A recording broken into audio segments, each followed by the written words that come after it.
দেখুন, প্রথমত একটা বিভীষিকাময় এই ৯০ মিনিট আমাদের কাছে। কারণ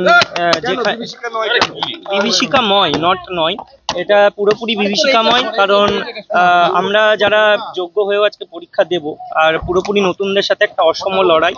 এই লড়াইটা কোনোভাবেই মেনে নেওয়া যায় না। যারা নতুন নতুন আপার প্রাইমারিতে রিক্রুটেড হয়েছে বা যাদের আমরা কলিগস বলে থাকি, সো কল্ড, তারাই আমাদের মানে ইনভিজিলেটর হিসেবে কাজ করবেন, আর আমরা তাদের আন্ডারে আজকে পরীক্ষা দিতে বসবো। এটা সত্যি আমাদের কাছে খুবই হতাশার।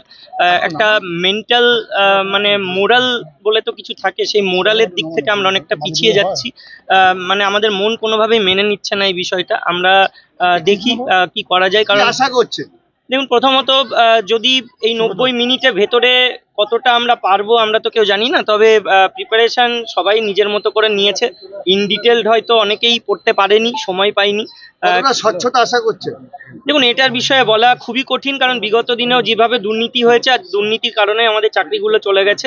আগামী দিনেও বা আজকের পরীক্ষাতেও যে দুর্নীতি হবে না, এই বিষয়ে কেউ গ্যারান্টি দিতে পারে না। আমরা চাইবো যে স্বচ্ছভাবে নিয়োগ হোক, কারণ নতুন যারা পরীক্ষার্থী তাদের জন্য, তাদের কপালে যেন আমাদের মতো দুর্ভোগ না থাকে, এটাই চাইবো। তোমাকে দেখা গেছে এই আন্দোলনে অনেক, আজকে এই আন্দোলনে তুমি এই যে আন্দোলনের ফলে এই যে আজকে যে পরীক্ষা, এই পরীক্ষাটা কিভাবে দেখছো, কতটা তোমাদের কাছে পীড়াদায়ক? দেখুন, মানে গুরুত্বপূর্ণ অনেক, কারণ সুপ্রিম কোর্টের রায় হলেও এটা পুরোপুরি একটা মানে চক্রান্তের শিকার আমরা। আজকে আমাদের দোষ না থাকা সত্ত্বেও আমাদেরকে পরীক্ষায় অংশগ্রহণ করতে হচ্ছে। এটা সত্যি আমাদের কাছে খুবই বেদনার। পরীক্ষা কেন্দ্রে বাউন্সার দিয়ে আপনাদের চেকিং হবে। দেখুন, এই স্বচ্ছতা যদি বিগত দিনে থাকতো তাহলে আমাদের চাকরিগুলো যেত না।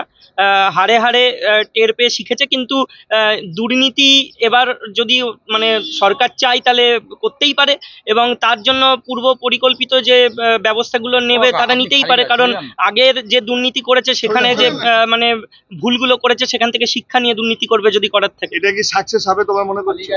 দেখুন, আমরা চাইবো স্বচ্ছভাবে হোক, যারাই পাবে স্বচ্ছভাবে পাক, এবং যোগ্যদের কেউ যেন বঞ্চিত না হয়। নতুন পরীক্ষা অবশ্যই হচ্ছে, আমরা চাইবো স্পেশাল বেনিফিটসগুলো যেন থাকে। যেমন 10 মার্কস একটা দিয়েছে, কিন্তু তার সঙ্গে সঙ্গে আমরা এটাও জানাবো স্কুল সার্ভিস কমিশনকে যে একটা সিট রিজার্ভ করা হোক, এবং তার সঙ্গে ইন্টারভিউ যেটা কল করা হবে সেটার রেশিওটা 1:1.6 থেকে বাড়িয়ে 1:3+ করা হোক। কারণ কোথাও একটা তো সুযোগ দিতে হবে। আজকে নতুন পরীক্ষাতে কি দুর্নীতির আশঙ্কা করছেন?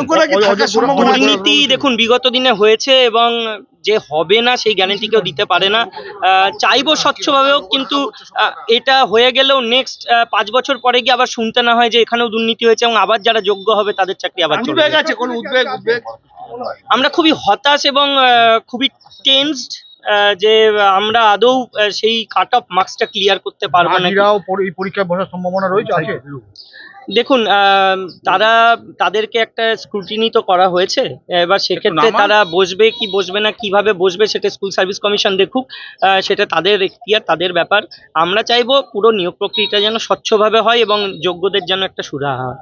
অর্থাৎ